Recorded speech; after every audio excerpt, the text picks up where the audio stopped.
සංඝ ලක්ෂාන් අපි කාගෙස්සෙම ඉන්නේ. ඊට පස්සේ අපිට මෙයාට උණක් හැදිලා අපි මෙහෙට ආවා. ආවා පස්සේ ඉක්මනට අපි ඊට දාලා මෙයාගේ බ්ලඩ් එකක් අරගෙන මම චෙක් කරලා බැලුවත්දී ඩෙන්ගු පොසිටිව්.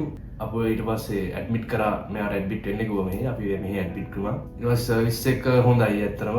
ICU එකට මෙයාව ඇඩ්මිට් කරා. මේ පොඩ්ඩක් ක්‍රිටිකල් වෙලා බ්ලඩ් ප්‍රෙෂර් ලෝ වෙලා ICU එකේදී හැමදේම හොඳට වුණා. දවස් 4ක් 5ක් විතර හිටියා. ඒකේ සර්විස් එක හොඳයි. ඒකේ නර්ස්ලා කට්ටිය ඊට පස්සේ ડોක්ටර් වර්ණපාතිරේන ડોක්ටර් නාලික කරුණානායක ඒගොල්ලෝ හැමෝම හොඳට සපෝට් කරලා මෙයාට බේත් කරා.